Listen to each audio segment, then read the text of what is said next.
This weekend's presidential runoff in Haiti has been suspended over fears for the safety of voters and property. CCTV's Stephen Gibbs sent this report from the capital, Port-au-Prince.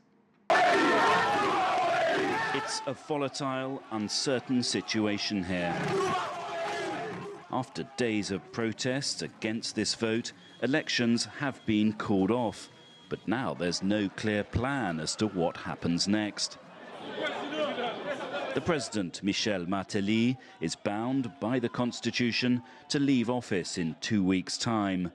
But he says he'll only hand over to an elected president, and now no elections are scheduled.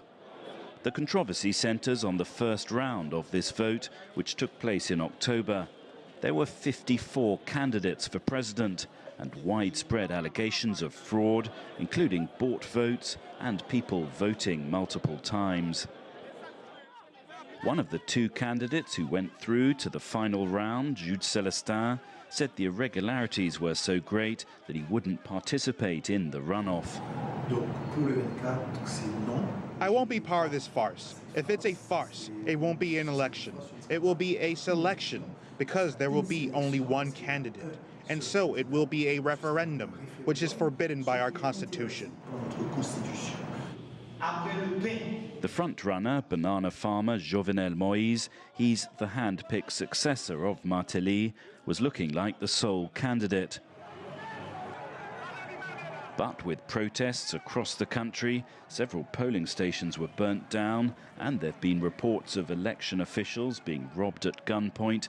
Haiti's Electoral Council said the conditions were unsafe for a vote, and it was abruptly called off. This was meant to be one of many polling stations set up across this country. But just 2 days before the election, the whole thing was called off, with the authorities citing fears for the safety of many people planning to vote. Rarely in Haiti's history has there been a peaceful transfer of power from one president to another. Now the fear is a power vacuum and all the uncertainty that entails. Stephen Gibbs, CCTV, Port-au-Prince.